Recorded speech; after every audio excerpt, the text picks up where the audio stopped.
This module is part of the training series for the POWER program, Positive Outcomes with Emotion Regulation. This module will describe our last main group session for the POWER program. Session 7 is called Planning for Success. Please take a few moments to review this disclaimer about this training module.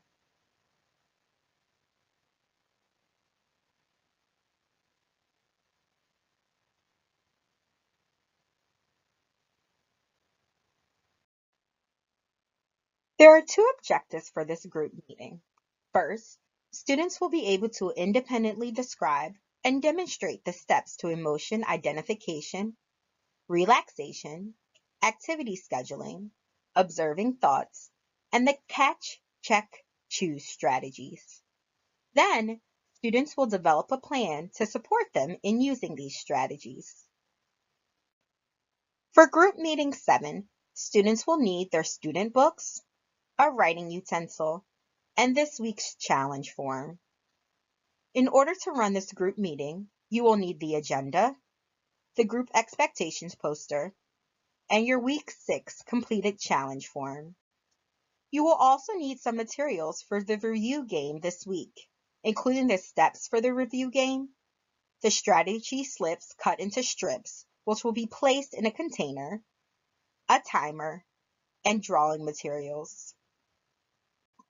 This group meeting starts off, like the others, with a review of the group expectations and agenda, a guided practice of a relaxation strategy of the students' choosing, and a review of last week's challenge. Then you will play a review game with students. After this, you will lead another guided practice of relaxation strategy of the students' choosing. Students will action plan before you give the challenge and wrap up.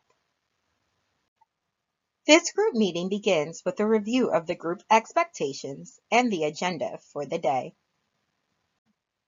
During the last several group meetings, you have practiced 3 different relaxation strategies: guided imagery, deep breathing, and muscle relaxation.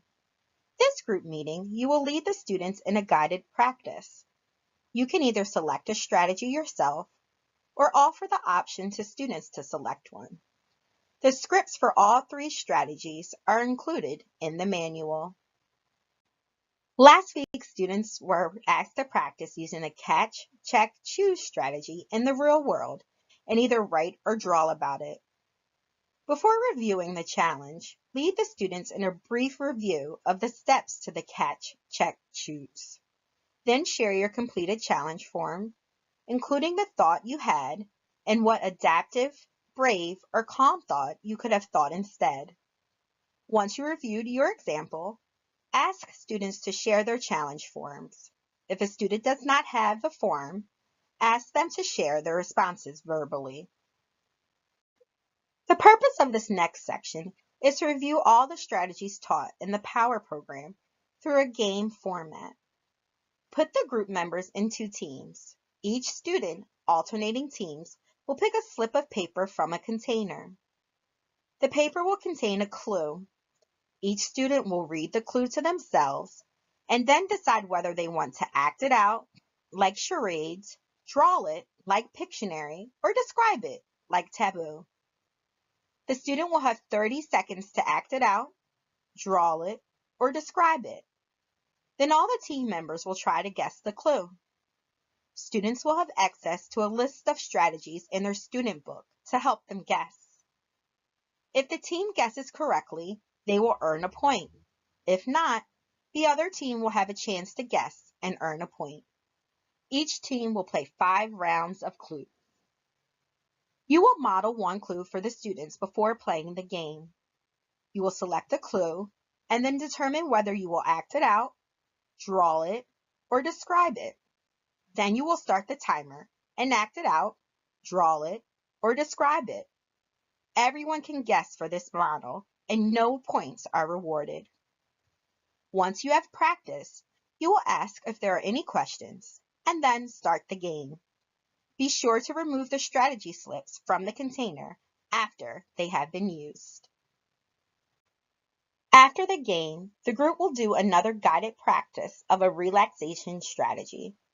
Be sure to choose or have the group choose a different one from the one selected earlier. This time, ask for a student volunteer to run the guided practice.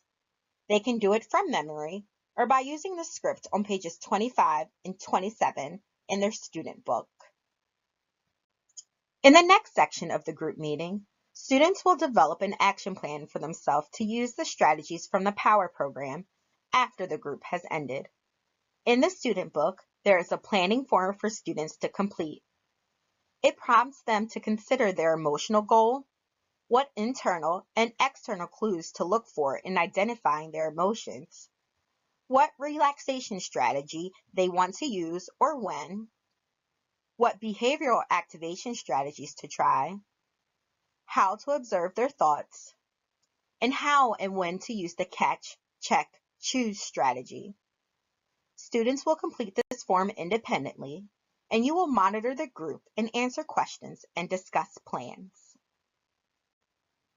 The challenge for this week is for students to identify someone at home, school, or in the community that they can trust and then share the plan they just created with that person.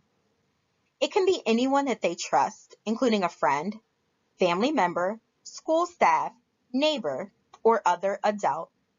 Ask students to share with the group who they will share their plan with.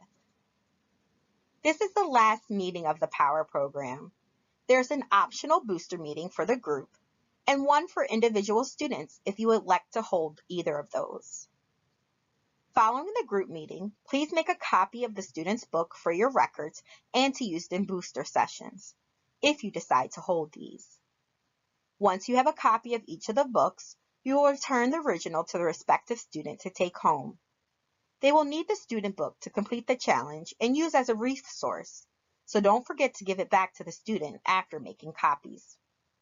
Be sure to wrap up the group and let the students know if you are planning a booster meeting or not. Otherwise, let them know how and when you will get them their student books and say goodbye. This is the final group meeting of the POWER program.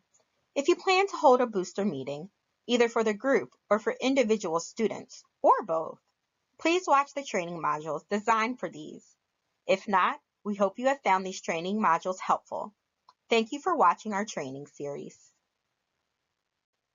This resource was developed by the Devereaux Center for Effective Schools and has been made available to you through the Substance Abuse and Mental Health Services Administration and the Northeast and Caribbean Mental Health Technology Transfer Center.